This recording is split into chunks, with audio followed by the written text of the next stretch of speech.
Raj media நண்பர்களுக்கு வணக்கம். நம்மளோட பிக் பாஸ் நிகழ்ச்சி போல இன்னைக்கான எபிசோட்ல ஒரு சாண்ட்ரா இல்லங்க, பல சாண்ட்ராவை பார்க்க முடிஞ்சு அப்படின்னு சொல்லலாம். அதாவது இந்த சீசனை போல நடிப்பு அரக்கி அப்படின்னா சாண்ட்ரா அப்படிங்கறத நம்ம எல்லாருக்கும் தெரியும். ஆனா அந்த சாண்ட்ராவுக்கே டஃப் கொடுக்குற அளவுக்கு அரோரா ஒரு ஆக்டிங்க போடுறாங்க பாருங்க, வேற லெவல்ல இருந்துச்சு அப்படின்னு சொல்லலாம். ஆமாங்க, வினோத் பிக் பாஸ் வீட்டுக்குள்ள என்ட்ரி கொடுக்குறாரு. வினோத்தை பார்த்தவொன்னு கதறி அழுதுகிட்டு கட்டி பிடிக்கிறாங்க. என்னமா நீதானமா அந்த மண்டைய கழிவு வெளியே அனுப்புன, இப்ப என்னடா நல்ல வேஷம் போடுறியா அப்படிங்கிற மாதிரி இருந்துச்சு. அது மட்டும் இல்லங்க, பலூனோட முகத்திரையை எல்லாருமே கிழிச்சிட்டு இருக்காங்க. வெளியே இருக்கிற மக்களை பொறுத்தவரை வினோத்தோட மண்டையை கழுவுனது அரோரா தான் அப்படிங்கிற மாதிரி அரோராவை கழுவி ஊத்திட்டு இருக்காங்க. அதே நேரத்தில் பிக் பாஸ் வீட்டுக்குள்ள எல்லாத்தையும் பார்த்துட்டு போன எஃப்ஜே பொறுத்தவரை அரோரா தான் வினோத்தோட மண்டையை கழுவுனது அப்படிங்கிற மாதிரி சபரி கிட்ட உட்கார்ந்து பேசிட்டு இருக்காரு. அதாவது இந்த சீசனை பொறுத்தவரை விஜய் சேதுபதியோட ஹோஸ்டிங் ரொம்பவே மொக்கையா இருக்குது அப்படிங்கிறது நம்ம எல்லாருக்குமே தெரியும். அவரை பொறுத்தவரை அரோரா, விக்ரம், திவ்யா இவங்களுக்கு எல்லாம் செமையா முட்டு கொடுத்துட்டு இருக்காரு. சபரிக்கு ஒரு மடங்கு மேலேயே முட்டு கொடுக்கிறாரு. எந்த சீசன்லயும் இல்லாத அளவு இந்த சீசனை பொறுத்தவரை டாப் 4ல இருக்கிற எல்லா போட்டியாளர்களுமே தகுதி இல்லாத போட்டியாளர்கள், அதாவது டாப் 4க்கு தகுதி இல்லாத மிச்சர் போட்டியாளர்கள் அப்படினே சொல்லலாம். அது மட்டும் இல்லாம விக்ரம், அரோரா இவங்களோட பேரை காப்பாற்றணும் அப்படிங்கிறதுக்காக விஜய் சேதுபதி ஒரு குறும்படத்தை போட்டு காட்டினாரு பாருங்க. அதுலயே விஜய் சேதுபதி எவ்வளவு வக்கத்தவர் அப்படிங்கிறது நம்ம எல்லாருக்குமே தெரிஞ்சு போச்சு. அது மட்டும் இல்லாம நடிப்பு அரக்கி சாண்ட்ராவோட நடிப்பை பார்த்து ஏமாந்து பாருக் அமர்தீன் இவங்க ரெண்டு பேருக்குமே ரெட் கார்டு கொடுத்து வெளியே அனுப்புனாரு. வெளியே அனுப்புனதுதான் வெளியே அனுப்பிட்டீங்க, மறுபடியும் எதுக்காக அவங்களோட போட்டோவை காட்டி மறுபடியும் டிஆர்பி ஏத்தலான்னு பாக்குறீங்க அப்படிங்கிற மாதிரி தான் இருந்துச்சு. ஆமாங்க, இன்னைக்கு பிக் பாஸ் வீட்டுக்குள்ள இருந்த நட்பு அப்படிங்கிற கேட்டகரியில ஒரு குறும்படத்தை போட்டு காட்டுறானுங்க. அதுல பாரு அதிகப்படியான இடங்கள்ல வர்றாங்க. அதே மாதிரி தான் கமர்தீன். இவங்க ரெண்டு பேரும் இல்லாம இவங்களால எடிட் பண்ணி கூட ஒரு வீடியோவை ரிலீஸ் பண்ண முடியாது. அந்த அளவு இந்த சீசனை பொறுத்தவரை பாரு, கமர்தீன் இவங்க ரெண்டு பேருமே ரொம்பவே முக்கியமானவங்க அப்படிங்கறதுல எந்த ஒரு மாற்று கருத்துமே இல்ல. என்ன பொறுத்தவரை இந்த சீசனோட டாப் 3 போட்டியாளர்கள் அப்படின்னா அது கண்டிப்பா வினோத், பாரு, கமர்தீன் இந்த 3 பேரும் தான். மற்றபடி இப்போதைக்கு மாமா டிவியோட டாப் 3 எல்லாம் பார்க்கும்போது ரொம்பவே ஒஸ்டா இருக்குது அப்படின்னு சொல்லலாம். இதுல பல பேர் கமெண்ட்லயே சொல்லிட்டு தான் இருக்கிறீங்க. அதாவது பாரு, கமர்தீன் இவங்க ரெண்டு பேருமே எவிட் ஆனதுக்கு அப்புறமா நாங்க எபிசோடே பாக்குறது கிடையாது, உங்களோட ரிவ்யூ மட்டும் தான் பாக்குறோம் அப்படிங்கிற மாதிரி சொல்லிட்டு இருக்கீங்க. என்ன பண்ணுங்க, இந்த சீசன் மரண மொக்கையா போயிருச்சு. அதே நேரத்துல அடுத்த சீசனையும் விஜய் சேதுபதி தான் ஹோஸ்ட் பண்றாரு அப்படின்னா கண்டிப்பா பிக் பாஸ் ரிவ்யூ பண்றதே நிப்பாட்டிடலாம். அந்த அளவு விஜய் சேதுபதியை பொறுத்தவரை ரொம்பவே ஃபேவரட்டிசம் பார்த்து தான் ஹோஸ்ட் பண்ணிட்டு இருக்காரு அப்படின்னு சொல்லலாம். அவருக்கு பிடிச்ச போட்டியாளர்களுக்கு எந்த அளவு முட்டு கொடுக்க முடியுமோ அந்த அளவு முட்டு கொடுக்கிறாரு. அதே நேரத்தில் அவருக்கு பிடிக்காத ஒரு போட்டியாளர் அப்படின்னா அவங்க பண்ற நல்லதை கூட பாராட்டுறதுக்கு அவருக்கு மனசே வர மாட்டேங்குது. அவங்கள பேச விடாம வாய் அடைக்க வச்சு உட்கார வைக்கிறாரு. இப்படி ஆணவத்தின் உச்சியில இருக்கிற விஜய் சேதுபதி திரும்பவும் பிக் பாஸ் நிகழ்ச்சியை ஹோஸ்ட் பண்ணார் அப்படின்னா பிக் பாஸ் நிகழ்ச்சியை பொறுத்தவரை தமிழ்ல படுத்துறோம் அப்படின்னே சொல்லலாம். அதே மாதிரி லைவ் ஸ்ட்ரீம்ல கனி நிறையவே கண்டென்ட் கொடுத்திருந்தாங்க. அதே நேரத்தில் 1 எபிசோட பார்த்தோம் அப்படின்னா கனி பேசின எதையுமே காட்டல அப்படின்னு சொல்லலாம். அதாவது கனிய கனிவான கனி அப்படிங்கிற மாதிரி காட்டணும் அப்படிங்கிறதுக்காக விஜய் டிவி முதல் வாரத்துல இருந்து இப்போ வர முயற்சி பண்ணிட்டு இருக்காங்க. ஆனா கனி எப்பவுமே விஷப்பாடல் அப்படிங்கிறது உறுதிப்படுத்தப்பட்ட ஒண்ணு அப்படியே சொல்லலாம். ஆமாங்க, கனியை பொறுத்தவரை வந்ததுல இருந்தே வியானா மேல வன்மத்தை தான் கொட்டிட்டு இருக்காங்க. அதுக்கு காரணம் என்ன அப்படிங்கிறது நம்ம எல்லாருக்குமே தெரியும். வியானாவை பொறுத்தவரை அவங்க கொடுத்த பேட்டிலேயே விக்ரமா இருக்கட்டும், கனியா இருக்கட்டும் ரொம்பவே ஒஸ்ட், அவங்கள பொறுத்தவரை குரூப்பிசம் பண்ணி தான் கேம் ஆடிட்டு இருக்காங்க, அவங்க தனியாவே கேம் ஆடல அப்படிங்கிற மாதிரி போட்டு போலன்னு பொளந்திருந்தாங்க. அது மட்டும் இல்லாம ரீஎன்ட்ரி கொடுத்த வியானாவை பொறுத்தவரை கனியோட அல்லக்கைகளான விக்ரம், சபரி இவங்க ரெண்டு பேரையும் போட்டு போலன்னு பொளந்துட்டாங்க. அதாவது சபரி எல்லாம் ஃபைனலிஸ்டா வர்றதுக்கு எந்த தகுதியுமே இல்லாத ஒரு போட்டியாளர், மிச்சர் மட்டும் தான் சாப்பிட்டுட்டு இவ்வளவு நாள் விளையாண்டுட்டு இருந்தாரு, வேற எந்த ஆணியுமே இவர் புடுங்கவே இல்ல அப்படிங்கிற மாதிரி சபரியை போட்டு பொளந்திருந்தாங்க. அதே மாதிரி விக்ரம பொறுத்தவரை நல்லவனே கிடையாது, அவன் அடுத்தவங்க மண்டையை தான் கழுவிட்டு இருக்கான், வக்கரம் பிடிச்சுதான் சுத்திக்கிட்டு இருக்கான், அழுகுனி ஆட்டம் ஆடிட்டு இருக்கான் அப்படிங்கிற மாதிரி இவங்களோட முகத்திரை எல்லாமே போட்டு பொளந்திருந்தாங்க. இதை தாங்கிக்க முடியாத கனியை பொறுத்தவரை எல்லா இடத்துலயும் வியானா மேல வன்மத்தை கொட்டிட்டு இருக்காங்க. கனி, நீ இன்னும் திருந்தலையா கனி? உங்க தங்கச்சி வந்த சீசன்ல உங்க தங்கச்சி தான் விஷப்பாடல், நீங்க வந்த சீசன்ல நீங்க தான் விஷப்பாடல். இத மாத்தணும்னு நினைச்சா கூட நீங்க மாத்த விட மாட்டீங்க போலயே. ஆமாங்க, கனி எவிட் ஆனதுக்கு அப்புறமா கனியை பத்தி நம்ம எந்த இடத்துலயுமே பேசினது கிடையாது. அதே நேரத்தில் கனி ரீஎன்ட்ரி கொடுத்து திரும்பவும் நான் சகுனி தாண்டா, நான் வந்து விஷப்பாடல் தாண்டா அப்படிங்கிற மாதிரி நிரூபிச்சுக்கிட்டு இருக்காங்க அப்படின்னு சொல்லலாம். வியானாவை பத்தி புரணி பேசுறது மட்டும் இல்லங்க, சாண்ட்ராவை போட்டு கீழே கிழிக்கிறாங்க. அது நியாயமான விஷயம் அப்படின்னு சொல்லலாம். சாண்ட்ரா போலவுல அவ்வளவு கேவலமான டிராமாவை பிக் பாஸ் வீட்டுக்குள்ள நடத்திக்கிட்டு தான் இருக்கிறாங்க. இந்த இடத்துல கனியை போலவுல பார்வை பாராட்டுறாங்க. அது நமக்கு பார்க்கும்போது ஆச்சரியமா இருந்துச்சு அப்படின்னு சொல்லலாம். என்ன சொல்றாங்க அப்படின்னு பார்த்தோம்னா பிக் பாஸ் வீட்டுக்குள்ள ஒட்டுமொத்த போட்டியாளர்களுமே பாருக்கு எதிராக நிற்கும் போது கூட பாரு தனியா கெத்தா ஹேண்டில் பண்றாங்க. அதை நம்ம அவங்க கிட்ட இருந்து கத்துக்கணும். நான்லாம் பாருவோட இடத்துல இருந்திருந்தேன் அப்படின்னா கண்டிப்பா பிக் பாஸ் வீட்டை விட்டே ஓடி இருப்பேன் அப்படிங்கிற மாதிரி கனி பேசுனாங்க. இதுதான் பாருவோட கெத்து அப்படின்னே சொல்லலாம். ஆமாங்க, இந்த சீசனை பொறுத்தவரை பிக் பாஸ் வீட்டுக்குள்ள இருக்கிற போட்டியாளர்கள் மட்டுமாங்க பாருக்கு எதிராக விளையாண்டாங்க. இந்த நிகழ்ச்சியோட ஹோஸ்டா இருக்கிற விஜய் சேதுபதியுமே எல்லா வாரமும் பார்வை தானே டார்கெட் பண்ணாரு. அந்த வகையில போட்டியாளர்கள் மட்டும் கிடையாது, பிக் பாஸ் டீமையும் விஜய் சேதுபதியும் எதிர்த்து தான் பாரு ஒரு கேம் ஆடினாங்க. இருந்தாலும் பாருவை காலி பண்ணி வெளியே அனுப்ப விஜய் டிவியால முடியல. அதனால வேற வழியே இல்லாம தில்லங்கடி வேலையை காட்டி தான் பாரு கமருதீன் இவங்க ரெண்டு பேரையுமே வெளியே அனுப்புனாங்க. சாண்ட்ரா பண்ணது பக்கா நடிப்பு அப்படிங்கிறது நம்ம எல்லாருக்குமே தெரியும். ஒட்டுமொத்த பிக் பாஸ் ரசிகர்களுமே சாண்ட்ரா டிராமா பண்றாங்க, அந்த இடத்துல அவ்வளவு பெரிய இஷ்யூலாம் நடக்கவே இல்லை, இதுக்கெல்லாம் ரெட் கார்டு அப்படிங்கிறது ரொம்பவே டூ மச்சா இருக்குது. இதை விட கேவலமா பிக் பாஸ் வீட்டுக்குள்ள நிறையவே சண்டைகள் வந்திருக்குது. விக்ரம் இதே மாதிரியே பல டாஸ்க்ல ரொம்பவே ரூடா தான் நடந்திருக்காரு. அது மட்டும் இல்லாம சபரிய பொறுவுல பார்வை வாண்டட் அடிச்சாரு. இந்த இடத்துல ரெட் கார்டு கொடுக்காத மாமா டிவியை பொறுவுல பார்வை காலி பண்ணோம் அப்படிங்கிறதுக்காக இவ்வளவு கேவலமா தரம் தாழ்ந்து போயிட்டீங்களாடா அப்படிங்கிற மாதிரி எல்லாருமே விஜய் சேதுபதியா இருக்கட்டும், விஜய் டிவியா இருக்கட்டும், அதே மாதிரி பிக் பாஸ் டீமையா இருக்கட்டும், ஏன் பிக் பாஸ் முதல் கொண்டு எல்லாருமே கழிவு ஊத்த தொடங்கிட்டாங்க. அதே நேரத்தில் இவங்க ரெண்டு பேருக்குமே ரெட் கார்டு கொடுக்கணும்னு நீங்க நினைச்சிருந்தீங்க அப்படின்னா முதல்லயே கொடுத்துருக்கலாமே. இப்போ கடைசி நேரத்தில் எதுக்காக ரெட் கார்டு கொடுக்குறீங்க? உங்களோட டிஆர்பிக்காக இவ்வளவு கேவலமா விளையாடுறீங்களே அப்படிங்கிற மாதிரி எல்லாருமே கழிவு ஊத்துறாங்க. என்னதான் இருந்தாலும் உள்ள வந்த கனியை பொறுத்தவரை இன்னொரு உண்மையும் போட்டு உடைக்கிறாங்க. அதாவது சாண்ட்ரா பெட்டி எடுக்காம தடுத்ததே கனி அப்படின்னே சொல்லலாம். என்னப்பா சொல்ற அப்படின்னே கேக்குறீங்க? ஆமாங்க, ரம்யா பிக் பாஸ் வீட்டுக்குள்ள ரீஎன்ட்ரி கொடுக்கும்போது பிரச்சனை பொறுத்தவரை ரம்யா கிட்ட ஒரு விஷயத்த சொல்லி அனுப்பியிருக்காரு. ஏமா சாண்ட்ராவை பார்த்த அப்படின்னா எப்படியாவது பெட்டி எடுக்க சொல்லிரு அப்படிங்கிற மாதிரி பிரஜின் வந்து ரம்யா கிட்ட சொல்லி அனுப்பியிருக்காரு. இந்த ரம்யா பொறுத்தவரை உடனே அவங்க அக்கா கனி கிட்ட போன் பண்ணி இதை சொல்லியிருக்காங்க. உடனே கனி என்ன சொல்லிருக்காங்க அப்படின்னு பார்த்தோம்னா, அப்படி மட்டும் சொல்லிராத, நீங்க சூப்பரா கேம் ஆடுறீங்க அப்படிங்கிற மாதிரி வந்து சொல்லிரு அப்படிங்கிற மாதிரி சொல்லி அனுப்பியிருக்காங்க. அந்த வகையில் அவங்களுமே கனி என்ன சொன்னாங்களோ அதையே பிக் பாஸ் வீட்டுக்குள்ள வந்து செஞ்சிருக்காங்க.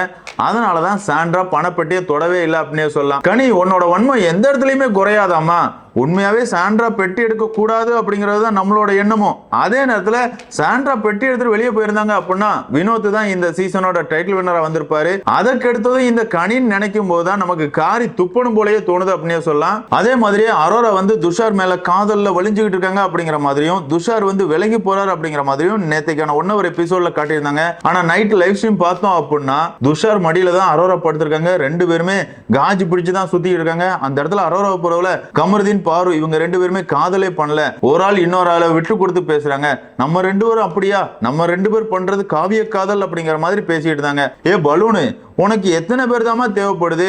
உன்னோட சேனல்ல சப்ஸ்கிரிப்ஷன் பண்ணி வச்சிருக்கிற உன்னோட தம்பிகள் எல்லாருக்கிட்டையுமே இதே மாதிரியே வல்கரா ஆபாசமா தான் பேசிட்டு அலையிற. அது மட்டும் இல்லாம உனக்கு ஒரு எக்ஸ் இருக்குதுன்னு வேற சொல்ற. வெளியே போனதுக்கு அப்புறமா அவனையும் பார்த்து பேசணுங்கிற. பிக் பாஸ் வீட்டுக்குள்ள பார்த்தோம் அப்படின்னா துஷாரை உஷார் பண்ணிட்டு இருக்கிற.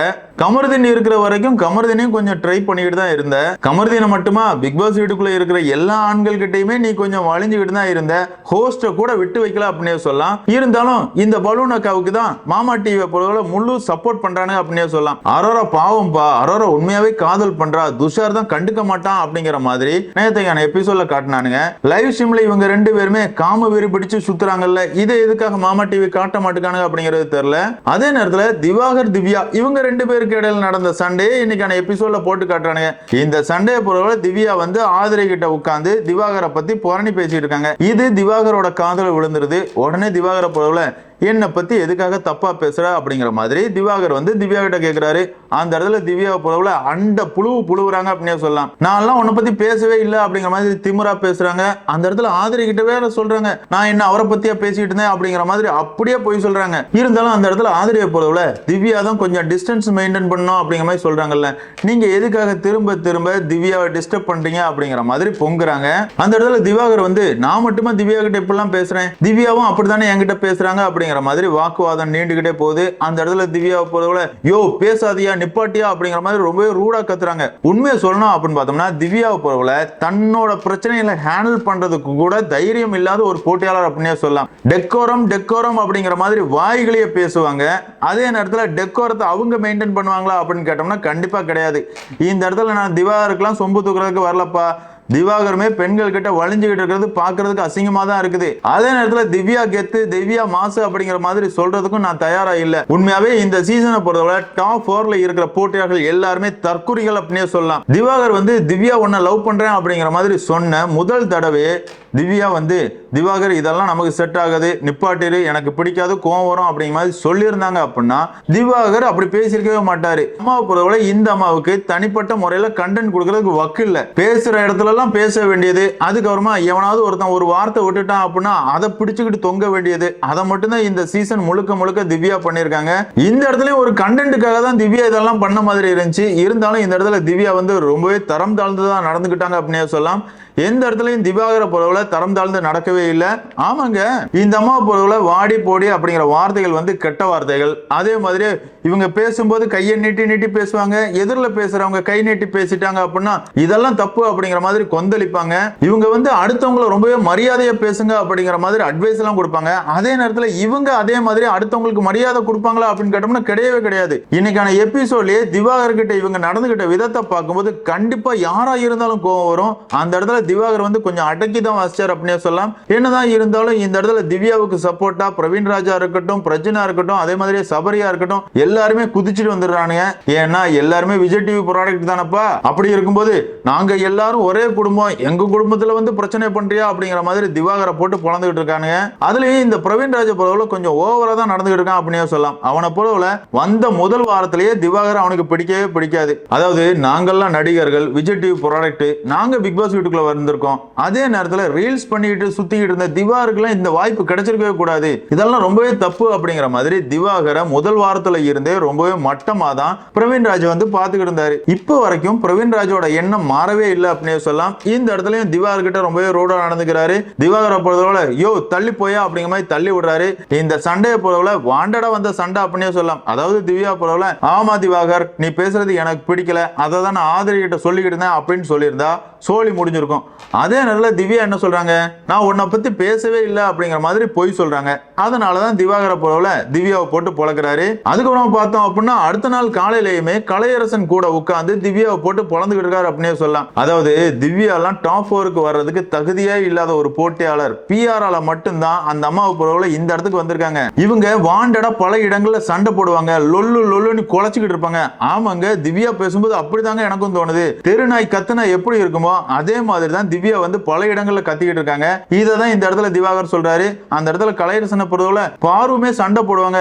அவங்க சண்டை போடும்போது அவங்க பேசுறதுல ஒரு கருத்து இருக்கும். அதே நேரத்தில் திவ்யாவை பொறுத்தவரை எந்த கருத்துமே இல்லாம லொல்லு லொல்லுன்னு குலைச்சிக்கிட்டு தான் இருப்பாங்க அப்படிங்கிற மாதிரி இந்த இடத்துல திவாகரா இருக்கட்டும், கலையரசனா இருக்கட்டும், திவ்யாவை போட்டு பொழந்துகிட்டு இருக்காங்க. அந்த இடத்துல திவாகர் இன்னொன்னு சொல்றாரு, அதாவது திவ்யாவை விட சபரி பெட்டர் அப்படிங்கிற சொல்றாரு. உண்மையாவே எவனுக்கு இந்த சீசன்ல டைட்டில் வின்னர் பட்டம் போனாலும் பிரச்சனை இல்லப்பா, எவனுமே தகுதி இல்லாத போட்டியாளர் தான். நான் இந்த சீசனை ஸ்டார்ட் பண்ணிட்டோம், அதனால கடைசி வர ரிவ்யூ பண்ணிடுவோம் அப்படிங்கறதுக்காக தான் பண்ணிட்டு இருக்கனே தவிர சீசன் பிடிச்சு போய் பண்ணவே இல்லை அப்படின்னு சொல்லலாம். அந்த இடத்துல கலையரசன் வந்து சபரியுமே ஒர்த் இல்லாத போட்டியாளர் தானே அப்படிங்கிற மாதிரி ஒரு கேள்வியை முன்வைக்கிறாரு. அதுக்கு நம்மளோட திவாகர் என்ன சொல்றாரு அப்படின்னு பார்த்தோம்னா, திவ்யா கூட கம்பேர் பண்ணும்போது சபரி ஓகே தான், அவனை போல பார்வை அடிச்ச அந்த ஒரு பிரச்சனை மட்டும்தான் தப்பா இருந்துச்சு, அதுலயுமே அவன் வந்து வாண்டரெல்லாம் அடிக்கல அப்படிங்கிற மாதிரி இந்த இடத்துல திவாகர் வந்து சபரிக்கு முட்டு கொடுக்கிறாரு. கலையரசனை பொறுத்தவரை என்னப்பா அவன் தான் அவன் வாயாலே சொன்னானே, வேணும்னு தான் பார்வை அடிச்சான் அப்படிங்கறத அவனே ஒத்துக்கிட்டானே அப்படிங்கிற மாதிரி கேட்கிறாரு. அதுக்கும் இந்த இடத்துல திவாகர் முட்டு கொடுக்குறாரு. என்ன சொல்றாரு அப்படின்னு பார்த்தோம்னா, கலையரசா நம்ம எல்லாம் காமெடிக்கு பேசுறத கூட சபரி வந்து சீரியஸ் ஆக்குவான், அதே மாதிரி தான் அவன் காமெடியா பேசுனது வந்து அவனுக்கே ஆப்பா மாறிடுச்சு அப்படிங்கிற மாதிரி இந்த இடத்துல திவாகர் வந்து சபரிக்கு எந்த அளவு முட்டு கொடுக்க முடியுமோ அந்த அளவு முட்டு கொடுத்துட்டு இருக்காரு. அடுத்ததா பார்த்தோம் அப்படின்னா பிக் பாஸ் பொறுத்தவரை போட்டியாளர்களுக்கு சின்னதா ஒரு டாஸ்க் கொடுக்குறாரு. வேற ஒன்றும் கிடையாதுங்க, போகியில பழையன கழிதலும் புதிய புகுதலும் அப்படிங்கிற மாதிரி ஒரு பழமொழி இருக்குல்ல, அந்த வகையில உங்ககிட்ட இருக்கிற எந்த குணத்தை மாத்திக்கணும் அப்படிங்கிற மாதிரி நினைக்கிறீங்க அப்படிங்கிற ஒரு கேள்வியை கேட்கிறாரு. இதுல டாப் 4 போட்டியாளர்கள் என்ன சொல்லியிருக்காங்க அப்படிங்கறத மட்டும் பார்த்தலாம். அதாவது விக்ரம் என்ன சொல்றாரு அப்படின்னு பார்த்தோம்னா, அவரை பொறுத்தவரை எல்லாருக்கிட்டையும் அன்பா பாசமா பழகுவாராம். ஆனா அப்படி பழகுறத பல பேர் வந்து அன்பு காட்டுறாங்க அப்படின்னா அடிமை மாதிரி நடத்துறாங்க, அப்படி நம்ம நடந்துக்க கூடாது அப்படிங்கிற மாதிரி சொல்றாரு. அதாவது இந்த இடத்துல வியானாவை டார்கெட் பண்ற மாதிரி விக்ரம் பேசுறாரு. அதாவது கனி சுபிஷா இவங்க 2 பேருமே உள்ள வந்ததுக்கு அப்புறமா வியானாவை பத்தி விக்ரம் கிட்ட பல இடங்கள்ல பேசிட்டு இருக்காங்க. அதாவது வியானா பண்றதெல்லாம் தப்பு, நீ சரிதான்டா, உன்னை பத்தி குறை சொல்றதுக்குலாம் வியானாவுக்கு எந்த தகுதியுமே இல்ல அப்படிங்கிற மாதிரி பேசுறாங்கல்ல. இந்த இடத்துல விக்ரம் என்ன சொல்றாரு அப்படின்னு பார்த்தோம்னா, நான் எல்லாருக்கிட்டையுமே ரொம்பவே அன்பா இருப்பேன், நம்ம அப்படி அன்பா பழகிறத பல பேர் வந்து அன்பா இருக்கிறவங்கள அடிமை மாதிரி நடத்துறாங்க, நான் வந்து அடிமையா இருக்க விரும்பல அப்படிங்கிற மாதிரி வியானாவை டார்கெட் பண்ணி பேசிட்டு இருக்கான். இவன் இப்படிலாம் திமிரா பேசுறதுக்கு காரணம் யாரு அப்படிங்கிறது உங்க எல்லாருக்குமே தெரியும். ஆமாங்க, கனியா இருக்கட்டும் சுபிஷாவா இருக்கட்டும் வந்த நேரத்துல இருந்தே வியானா மேலதான் காண்டா சுத்திக்கிட்டு இருக்காங்க.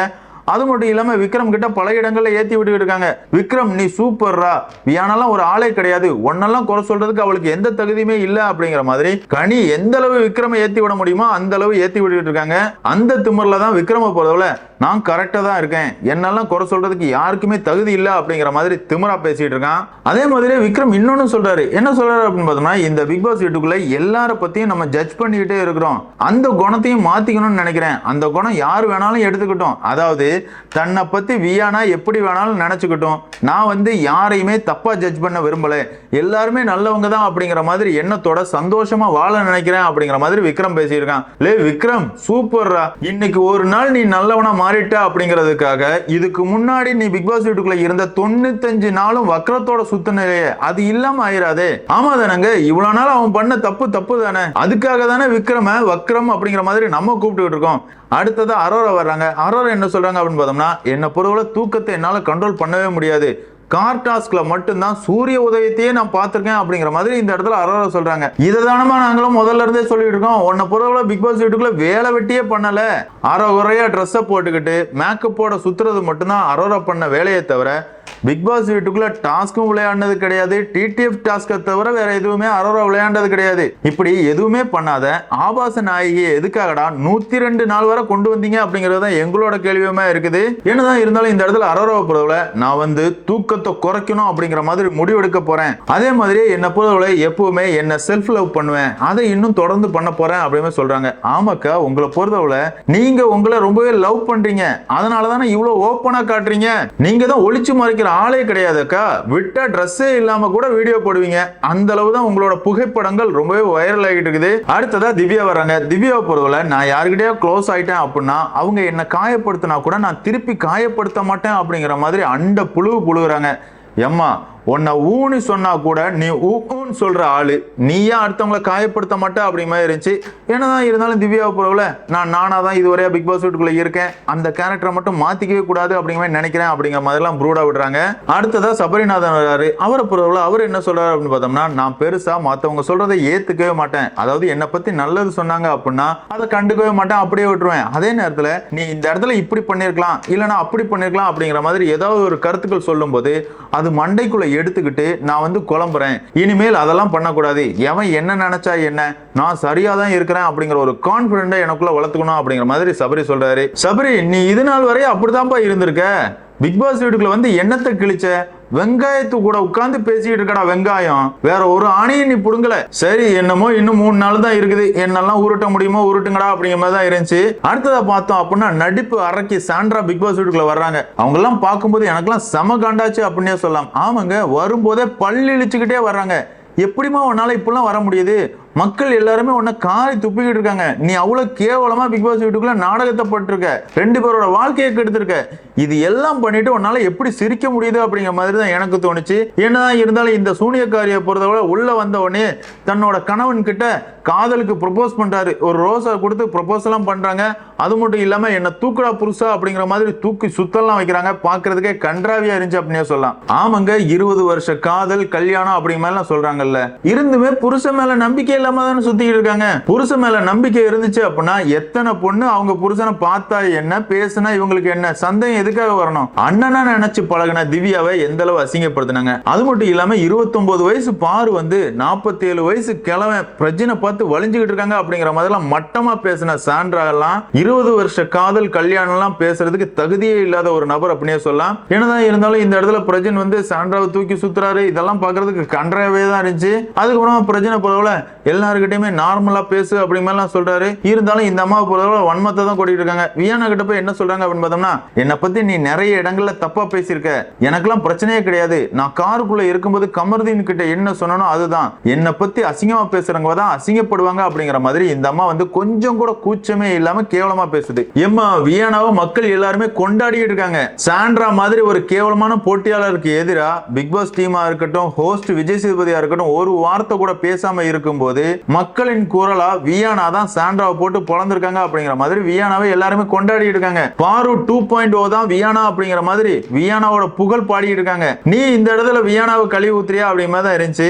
இதை வேற புருஷன் கிட்ட பெருமையா வேற பேசிக்கிறாங்க.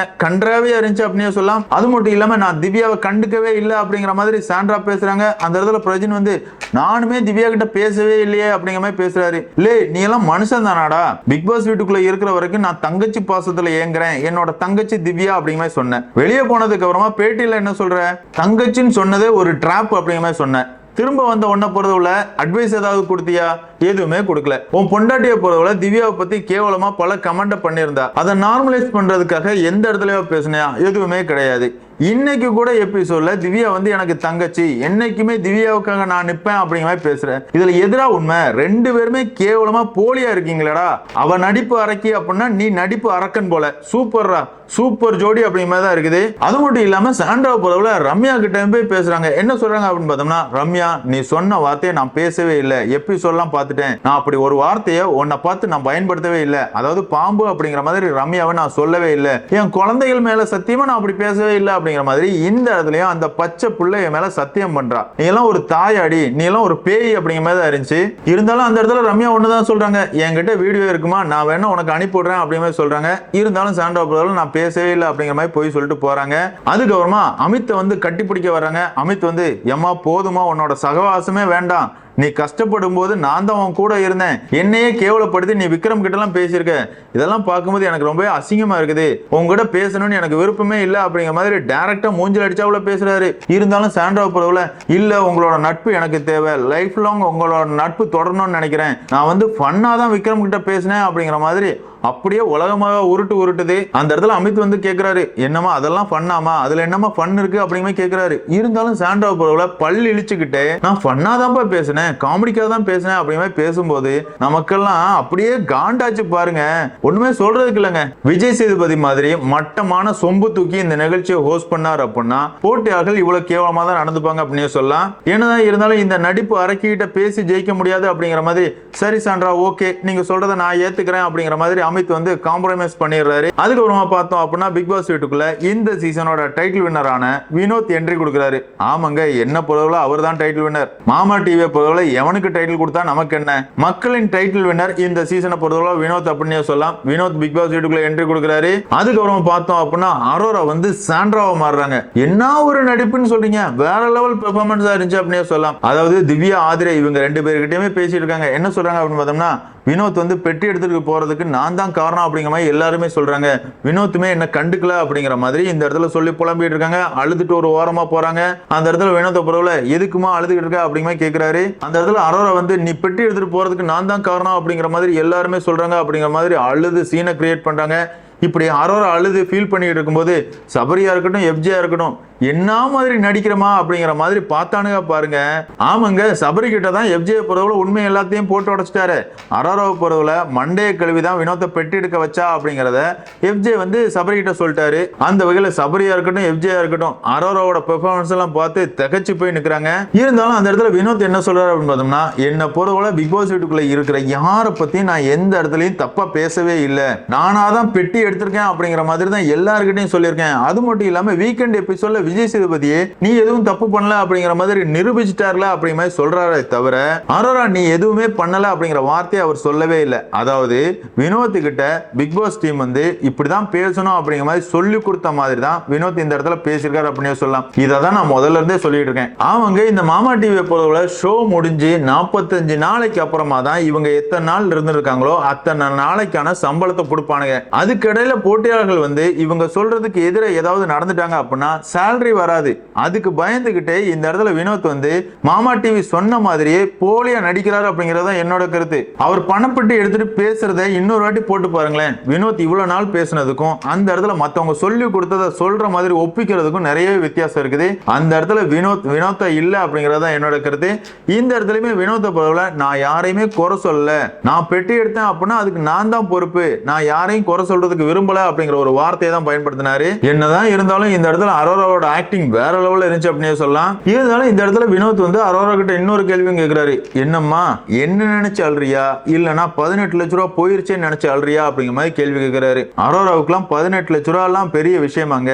அரோராவே டைரக்டா சொல்றாங்க, என்னோட செலவே ஒரு வருஷத்துல 18 லட்ச ரூபாய் ஆயிரும் அப்படிங்கிற மாதிரி சொல்றாங்க. அதாவது கை செலவு மட்டுமே 18 லட்ச ரூபாய் ஆகுமா? ஆமாங்க. இந்த அக்காவை பொறுத்தவரை சப்ஸ்கிரிப்ஷன் மூலமா மட்டும், அதாவது அவங்களோட ஆபாச புகைப்படங்களை பார்க்கறதுக்காக மட்டுமே மாசம் மாசம் வர்ற அமௌண்ட் கிட்டத்தட்ட 10 லட்ச ரூபாய். ஒரு மாசம் 10 லட்ச ரூபாய் சம்பாதிக்கிற ஒரு போட்டியாளருக்கு இந்த 18 லட்ச ரூபாய் அப்படிங்கறதே பெரிய விஷயமே கிடையாது. இருந்தாலும் இந்த இடத்துல போட்டியாளர்கள் எல்லாருமே, ஆமா வினோத் நீங்க சொல்றதா உண்மை, அந்த 18 லட்ச ரூபாய் போயிருச்சு அப்படிங்கிற மாதிரி கடந்த 2 நாளா இவ புலம்பிக்கிட்டே இருக்கா அப்படிங்கிற மாதிரி அரோராவை கேலி கிண்டல் பண்ணிட்டு இருக்காங்க. இதெல்லாம் பார்க்கும்போது காமெடியாலாம் இல்ல, எதுக்காகடா அவ பண்ற தப்ப எல்லாருமே சேர்ந்து மூடி மறைக்கிறீங்க அப்படிங்கிற மாதிரி தான் இருந்துச்சு. அதுக்கு நம்ம பார்த்தோம் அப்படின்னா போட்டியாளர்கள் எல்லாருமே லிவிங் ஏரியால உட்கார்ந்துருக்காங்க. அந்த இடத்துல பிக் பாஸ் என்ன சொல்றாரு அப்படின்னு பார்த்தோம்னா, இந்த சீசனை பொறுத்தவரை நிறையவே நட்பு வந்து பிக் பாஸ் வீட்டுக்குள்ள மலர்ந்து இருக்குது.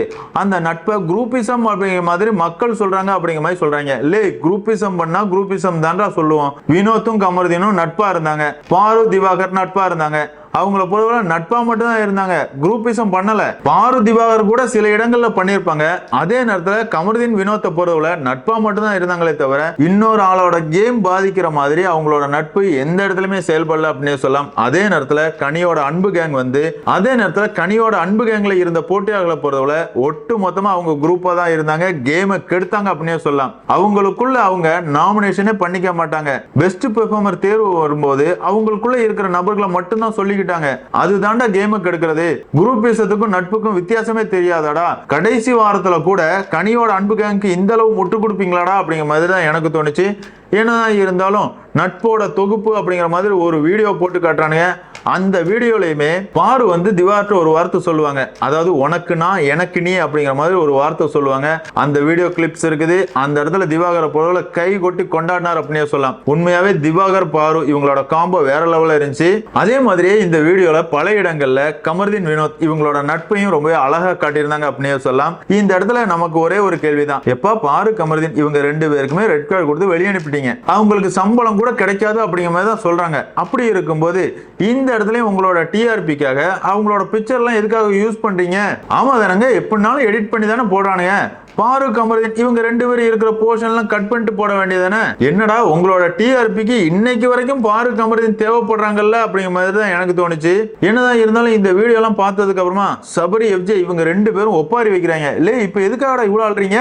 இவ்வளவு நாள் குரூப்பா கும்மாளம் அடிச்சாலும் போதாதடா, இப்பவும் அதை பார்த்து உங்களுக்கு கண்ணீர்லாம் வருதா அப்படிங்கிற மாதிரி தான் இருந்துச்சு. எனக்கெல்லாம் அது டிராமா மாதிரி தாங்க தெரிஞ்சு. என்னதான் இருந்தாலும் இதெல்லாம் முடிஞ்சதுக்கு அப்புறமா பிக் பாஸ் போட்டியாட்ட ஒரு கேள்வி கேட்கிறாரு. ஷோ முடிய போகுது, ஷோ முடிஞ்சு வெளியே போனாலும் லைஃப் இவங்க கூட நட்பா இருக்கணும்னு நினைச்சிருக்கீங்களா? யார் கூட நட்பா இருப்பீங்க அதை சொல்லுங்க அப்படிங்க கேட்கிறாரு. அந்த வகையில போட்டியாளர்கள் ஒவ்வொரு ஆளோட பேரை சொல்றாங்க. இந்த இடத்துல வினோத பொருள கமருதீனோட பேரை சொல்றாரு. அதே மாதிரி திவாகரா இருக்கட்டும் கலையரசனா இருக்கட்டும் பாரு கூட நாங்க லைஃப் லாங் நட்பா இருப்போம் அப்படிங்க சொல்றாங்க. மற்றபடி சொம்புகள் எல்லாருமே சொம்பு தூக்குனாங்க அப்படின்னு சொல்லலாம். ஆமாங்க, அன்பு கேங்க பத்தி உங்களுக்கு தெரியாதா? அதாவது இந்த சீசனை பொறுத்தவரை அமித், பாரு, கமருதீன், திவாகர், வினோத் இந்த 5 பேரை தவிர எல்லாருமே அன்பு கேங்ல இருந்தவங்க தானே. இந்த 5 பேர் மட்டும்தான் அவங்களோட கேமை தனியா விளையாண்டாங்களே தவிர மீதி எல்லாருமே அன்பு கேங்ல கனிக்கு ஜால்ரா போட்டுக்கிட்டு தான் இருந்தாங்க அப்படிங்கறதுல எனக்கு எந்த வித மாற்றுக்கிறதுமே கிடையாது. ஆனா இந்த இடத்துல கனியா இருக்கட்டும் ஆதிரியா இருக்கட்டும் அரோரா கூட நாங்க நட்பா இருக்கணும்னு ஆசைப்படுறோம், லைஃப் லாங் அவங்க கூட ஜேர்னி பண்ணோம் அப்படிங்கிற மாதிரி நினைக்கிறோம் அப்படிங்கிற மாதிரி சொன்னாங்க. கனியக்கா வயசான காலத்துல நீங்க எதுக்காக அரோரா கூட சுத்த போறீங்க? உங்க மகள்களை அரோரா கூட சுத்துறதுக்கு விடுவீங்களா? விடமாட்டீங்கல்ல.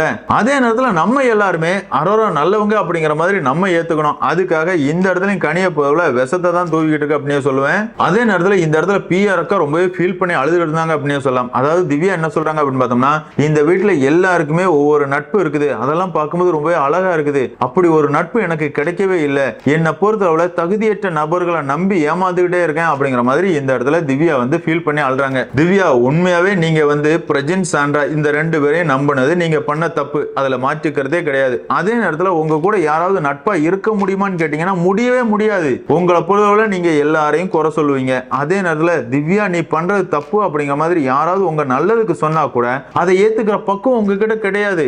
கண்டிப்பா உங்க கூட யாராலையுமே ஜாயின் பண்ண முடியாது அப்படின்னு சொல்லுவேன். இந்த பிக் பாஸ் வீட்டுலன்னு கிடையாது, வெளியே போனதுக்கு அப்புறமா கூட உங்க கூட யாராலையுமே நட்பா இருக்க முடியாது. நட்பா இருந்தாலுமே போலியா தான் இருக்க முடியும். ஏன்னா திவ்யாவோட குறைகளை சொன்னா அதை ஏத்துக்கிற பக்குவம் திவ்யாவுக்கு கிடையாது. அப்படி இருக்கும்போது உண்மையான நட்பு திவ்யாவுக்கு கிடைக்கிறதுக்கு வாய்ப்புகளே இல்லை அப்படிங்கறத என்னோட கருத்து. என்ன இருந்தாலும் இந்த இடத்துல திவ்யாவை போல புலம்பிட்டு இருக்காங்க. அதுக்கப்புறமா இந்த டாஸ்க் எல்லாம் முடிஞ்சதுக்கு அப்புறமா கூட விக்ரம் கிட்ட உட்கார்ந்தும் புலம்பிட்டு இருக்காங்க. அதாவது சாண்ட்ரா பிரஜின் இவங்க ரெண்டு பேரையும் நம்பி நான் ஏமாத்துட்டேன் அப்படிங்கிற மாதிரி சொல்லிட்டு இருக்காங்க. ஆமாங்க, இந்த டாஸ்க்ல கூட பிரஜின் வந்து உனக்காக நான் எப்பவுமே இருப்பேன் அப்படிங்கிற மாதிரி திவ்யா கிட்ட ரொம்பவே போலியா நடிக்கிறாரு. அந்த இடத்துல சாண்ட்ரா வந்து அழுது ஒப்பாரி வச்சு ஒரு சீனை கிரியேட் பண்றாங்க. இது ரொம்பவே போலியா இருந்துச்சு அப்படிங்கிற மாதிரி விக்ரம் கிட்ட திவ்யா உட்கார்ந்து புலம்பிட்டு இருக்காங்க. இதோட இன்னைக்கான எபிசோட முடிச்சிருக்காங்க அப்படின்னு சொல்லலாம். அதாவது இன்னைக்கான எபிசோட பொறுத்தவரை நடிப்பு அறைக்கு சாண்ட்ராவா இருக்கட்டும், அதே மாதிரி நடிப்பு அறைக்கு 2.0 அரோராவா இருக்கட்டும், திவ்யாவோட அழுகையா இருக்கட்டும், இதுதான் ஹைலைட்டா இருந்துச்சு அப்படின்னு சொல்லலாம். என்னதான் இருந்தாலும் வினோத்தோட ரீஎன்ட்ரி வந்து ரொம்பவே மாசா இருந்துச்சு அப்படின்னு சொல்லலாம். அதே மாதிரி நட்பு அப்படிங்கிற கேட்டகரியில ஒரு வீடியோ போட்டானுங்கல்ல, அதுல திரும்பவும் பாரு கமரின் இந்த ரெண்டு பேரையும் பார்த்ததுல செம ஹாப்பி அப்படின்னு சொல்லலாம். என்னதான் இருந்தாலும் பிக் பாஸ் சீரியலான உங்களை பொறுத்தவரை இந்த சீசனோட டாப் 4 போட்டியாளர்களை பத்தி நீங்க என்ன நினைக்கிறீங்க? உங்களோட டாப் 4 போட்டியாளர் யாரு அப்படிங்கறத கமெண்ட்ல மென்ஷன் பண்ணுங்க. இந்த வீடியோ உங்களுக்கு பிடிச்சிருந்தா லைக் பண்ணுங்க, ஷேர் பண்ணுங்க, மறக்காம சேனலை சப்ஸ்கிரைப் பண்ணுங்க. Thank you friends.